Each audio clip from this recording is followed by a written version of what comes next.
Welcome. This is ActiveSpirituality.life. It is a weekly forecast program with astrology and a guided meditation activation to help you make the most of your week. It's run by Pamela Cucinell, that's me, the astrologer, and Suzy Meszoly, Master Healer. We invite you to find out more about our individual work. Suzy Meszoly, SuzyMeszoly-healer.com, or insightoasis.com for astrology. You can also find both of us at activespirituality.life, and we look forward to your joining us every week. Please share with your friends. Here we go. Welcome, everybody. We are in week 7 of 2023. This is activespirituality.life. Pam's going to let us know all about the week starting February the 13th.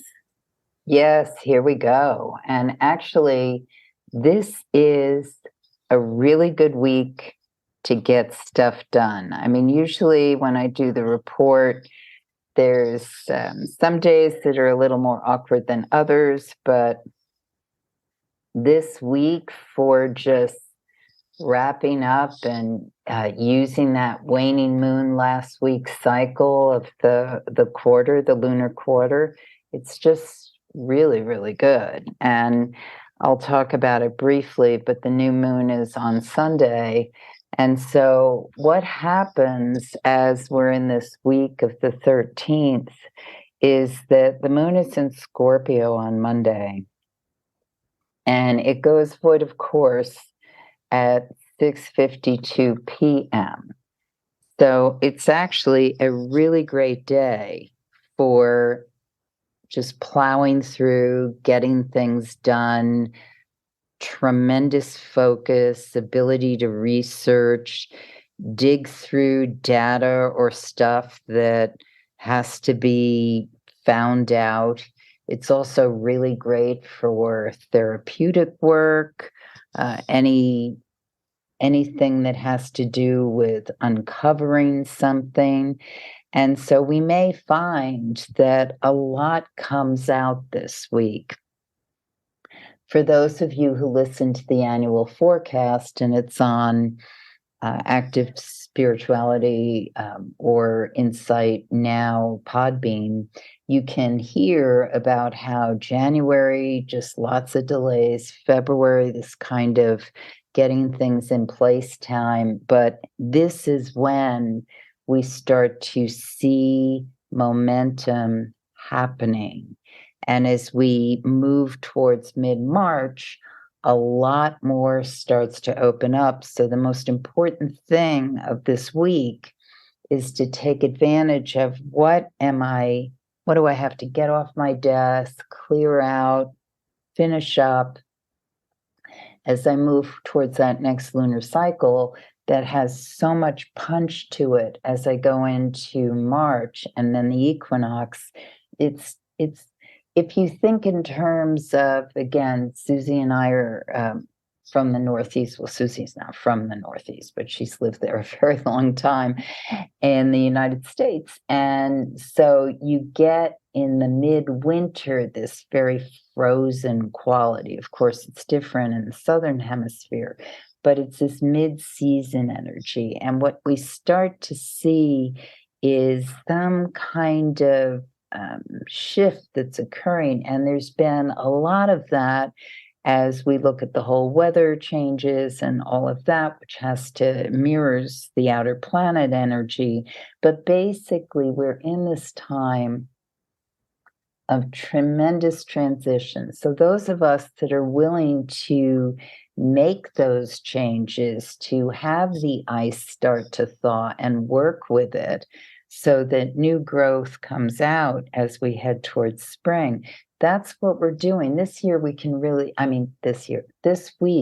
we can really skate on that pond. It's as though the surface allows us so much fluidity and movement that we can move with it. Now, the important thing on Monday is that you make sure that you're working with the right partners. You may have a sense, some of us may have a sense, especially if we have challenging Moon Saturn aspects in our personal horoscope. But this is the weather of the day regardless. So some people are not holding their weight in a situation. It could be they can't, or it could be they won't, or it might be they promised and they're just not showing up for one reason or another, or the money isn't there, or the time isn't there, or the support isn't there. If you're having that kind of experience, then look at, well, okay, I'm not going to stand here waiting. I'm going to see how I can make this thing happen with the raw material available to me. And that is highly possible if you find that is happening for you. The important thing is to recognize the problem and then accept where it's at and how you make it happen, because you absolutely can. And so the hump of this, we pass by late afternoon, Eastern time zone. So adjust depending on where you are. And we get into this nice, juicy early evening of everything can come together. Now, once the moon goes void, of course, at 6:52 p.m., this is when we really want to just stay with whatever it is we're finishing up. It's not a good time to start something new or open the box for digging deeper. It's more like, what have I got in front of me and how do I work with what I have? When the moon enters the sign of Sag at 8:31 p.m., very different energy than that Scorpio moon, but what it's got a lot of exuberance and spontaneity to it. So if you were feeling a bit stuck on Monday or felt as though, I've worked this as far as I can go, the evening is when things start to generate new ideas, new options, potential. Think of it as, let's say there's a hard rain on Monday, which is necessary because it's really what's needed to wash things off or to supply the minerals and the energy that's needed to build as we get to the next lunar cycle. And then what happens is some lightning in the evening, some spontaneity, some things that brighten up and give us flashes of insight. So that's a really dynamic energy that comes in and works through the 14th, Valentine's Day. Now, my thing that I always love to remind us on Valentine's Day is, to me, it doesn't matter if you're with a partner or not. The most important thing is to emphasize self-love. What is the beauty of the creativity and love that you have within you, and how do you open that up and share it and spread it around or receive back? So it's a fabulous day to invite in, where do we connect? How do we make magic together with people you pass on the streets, someone you have a brief conversation with, old friends, family members. It's just a really wonderful day for igniting the spirit of like-minded ideals and things that you really want to emphasize. Now, the evening has some very hot energy to it, which can be tempestuous, and it can also stir up volatility or anger. If you're feeling a sense of like accelerated movement and you're not able to really rein in or harness whatever that's about, give yourself some space, some air. If you feel that coming from someone around you, same thing, because when the temperature gets very heightened, sometimes we can release it in ways that are creative, romantic, intense, but sometimes it's a little more heat than we really want to put out. So what's important is to recognize, where is that coming from? If it's from within you or you're experiencing it from someone else. Also, if you're out and about, moving around, driving, whatever, just pay attention, because there's a lot of heated up emotion. And of course, on this day, Valentine's Day, Hallmark, all that stuff about what it should be.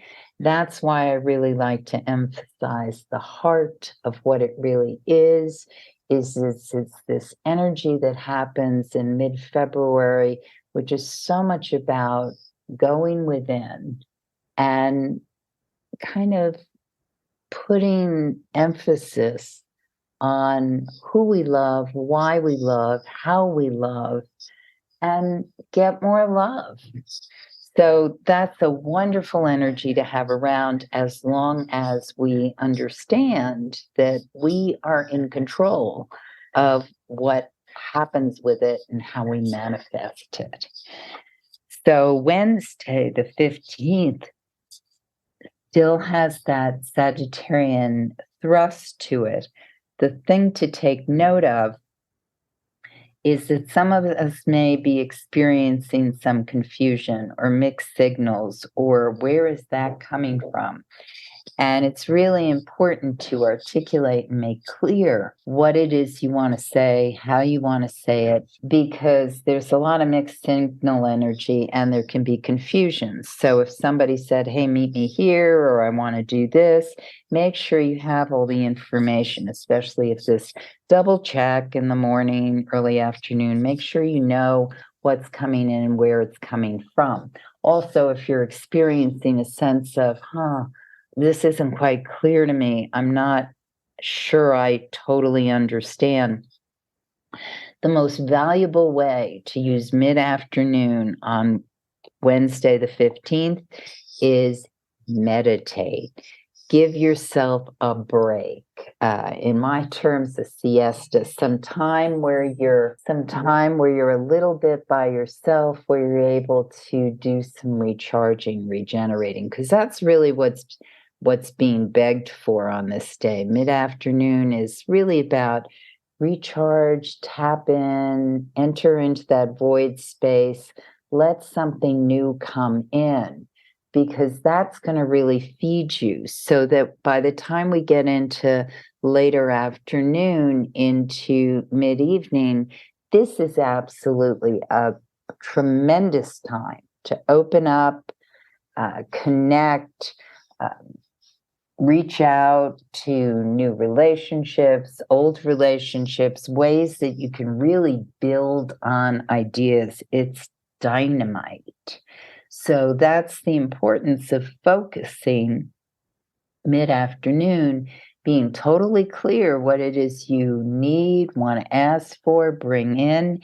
It can also be a tremendous time for those of us who it's time to have a discussion about a raise or money or what that looks like. Very good for those kind of conversations that have to do with goal setting.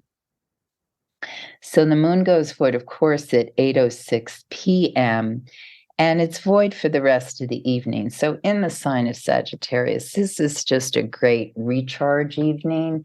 Wonderful to be able to take a walk in nature, be outdoors, watch a movie that's of a different country that just gives you that delicious sense of expansion.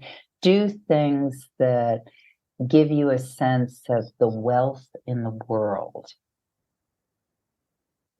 The moon enters Capricorn at 12 a.m., so just on the threshold of Thursday the 16th, and it's in Capricorn for the whole day. The thing to keep note is that the most important thing is you know what you're doing on Thursday, because it's very easy to be distracted or tempted by a lot of things that come in, especially in the early afternoon. This day is so good about making those right connections, getting the work done, wrapping things up, accomplishing goals, but focus, especially in the early afternoon to mid-afternoon, that's going to get you in this place that is so productive. So by late afternoon, the evening, productivity very high, very deep. You're able to draw on the resources you need. It's really a good energy day for getting those things accomplished with the right partners.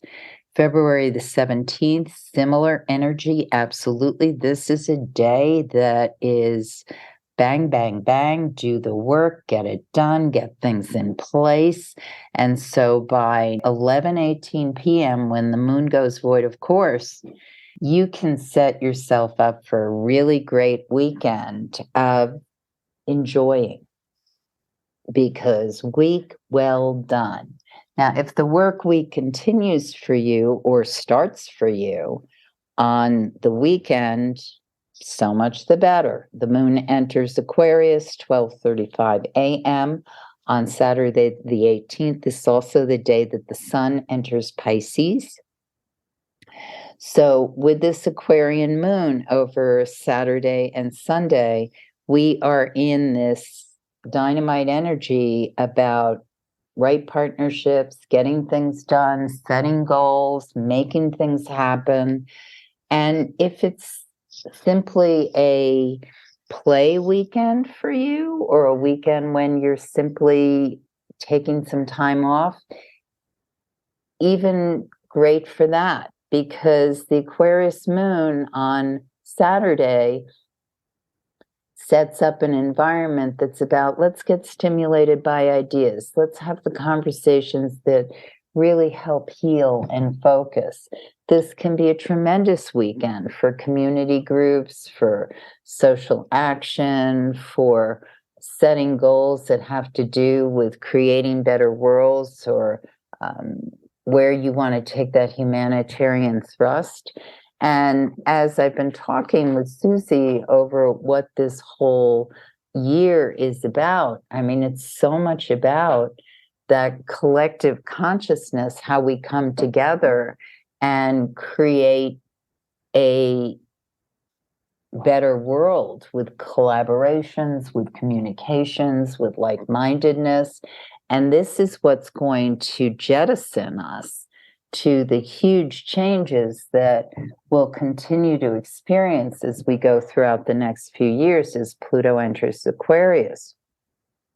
So this is all the setup time. This is also the dark of moon weekend.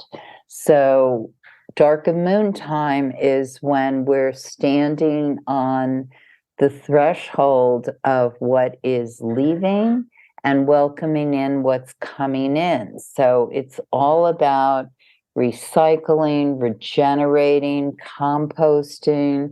What is old? What is it that we are rethinking or willing to open up to the changes to, so that we can regenerate and really get the fire going for what happens next? So dark moon weekend, also contemplative.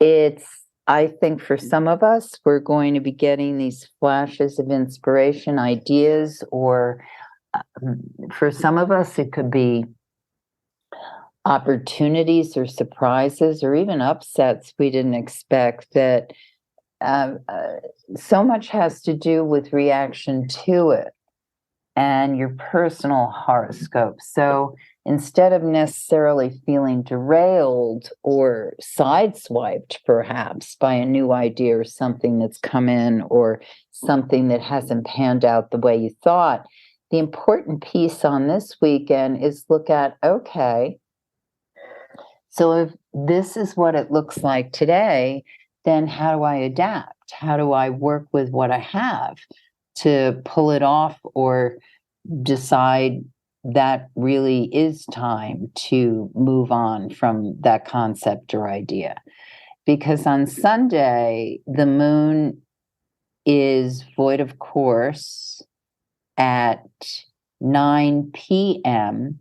So these 2 days, dark of moon, very energetic. The moon in Aquarius, very much about taking responsibility for the things that you want to make happen or set goals for or pull off or aim for. So once the moon goes void at 9 o'clock on Sunday night, this is an absolutely beautiful time to welcome in that Pisces new moon that's coming. So the moon is void from 9 until 11:56 p.m. Eastern Time once it enters the sign of Pisces.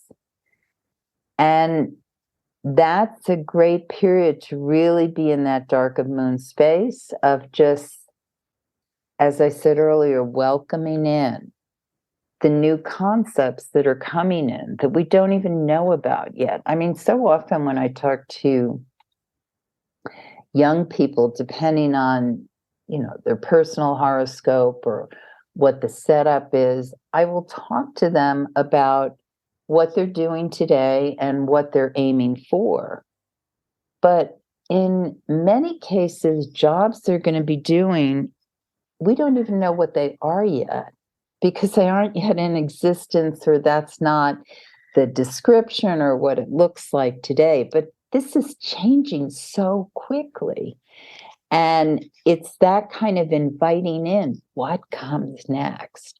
So the new moon actually doesn't spark in Eastern Time until 2:06 a.m. on Monday. But for those of us on other time zones, we will be encountering it earlier. And the lovely thing about the new moon in Pisces, I'll talk more about it next week, but this moon has so much to do with creativity and regeneration. It's the end of the zodiacal cycle, the moon in Pisces.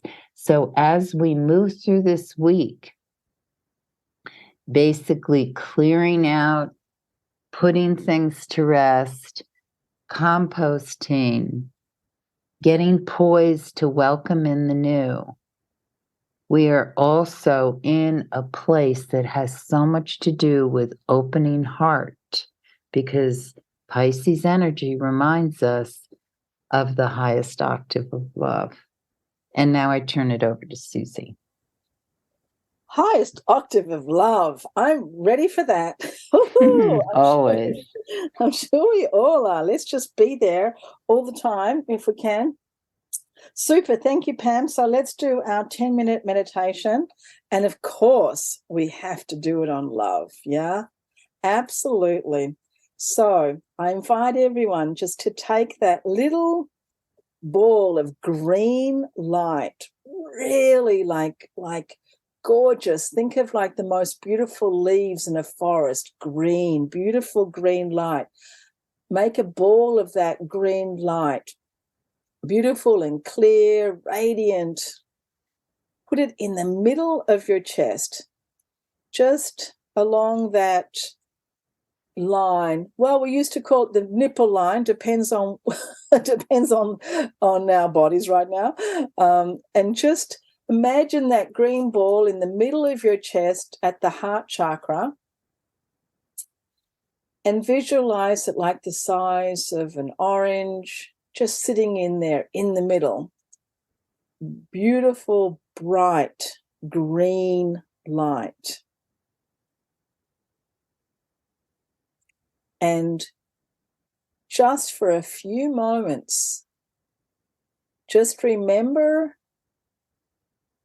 tap into the time when you have felt the most loving, that you have been the most loving, whether that's to your partner or to a parent or to a friend or to a landscape or to one of your animal friends or to maybe an artwork that you've made.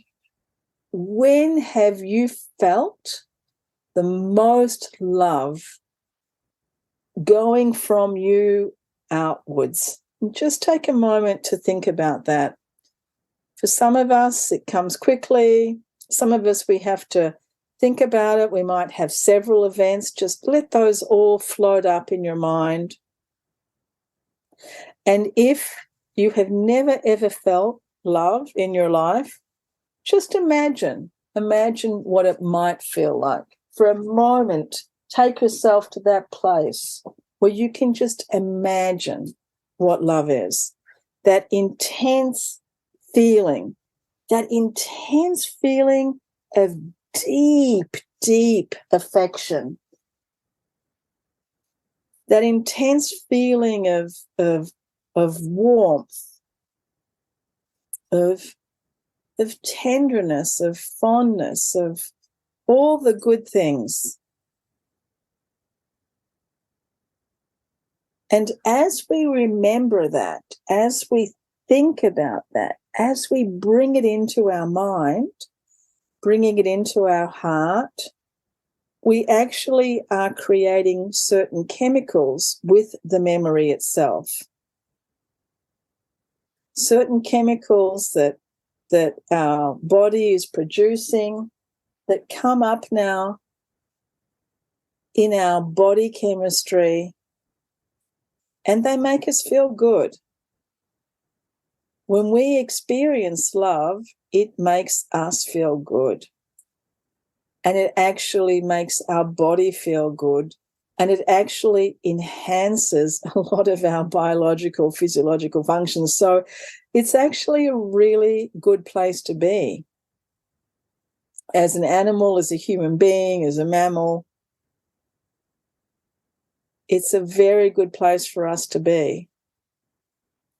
So it would behoove us to have that feeling more and more for our physical health, our mental health, our emotional health. And we can bring ourselves to that place. We can bring ourselves to that place through our thoughts, through our actions, through our words. And sometimes when we're in a very difficult situation and we just can't find the words, then we can try and drum up a memory, go back into the old movies and try and pick something out from our life stream, something that we can attach to and then regenerate. For some of our friends who are perhaps gardeners, it's like taking a little cutting and then regenerating a whole new plant from that cutting.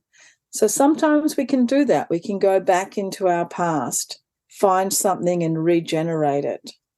But once we know that feeling, once it's there, we can let it expand. Let it expand inwards. Self-love, self-awareness, self-appreciation. Let that warmth of that self-love just allow all of our self-doubt, all of our self-loathing, just let that all just be warmed up, turned into understanding, compassion, self-love, and then send it outwards in all directions to all beings everywhere. We're doing this unconditionally. So much of our love is conditional. I love you because you're my child. I love you because you love me. I love you because you're nice to me. All of those conditions. Let's allow the floodgate to open and just allow all of the love, which is boundless. It is unlimited within us. Allow it to go in all directions to all beings everywhere. And if you find that you're someone that's perhaps a little bit more reserved or perhaps a little bit more guarded or don't really like to show your feelings or are very suspicious of others or strangers, try a few experiments. Go out there into the world and express your love without any boundary, without any restriction, and most importantly, without any expectation of that love being returned. How different can you be? How more loving can you be when there is no expectation of love in return? And this is a really, really big one for most of us. To be loving in the eye of a storm, to be loving to those who are not loving back, to be loving to those who you can see are suffering and are in pain. How much unconditional love can we just put out there? Helping strangers, helping friends, helping family. Can we do it all with the same amount of fondness or tenderness or warmth? Can we do it with good wishes, with our best wishes?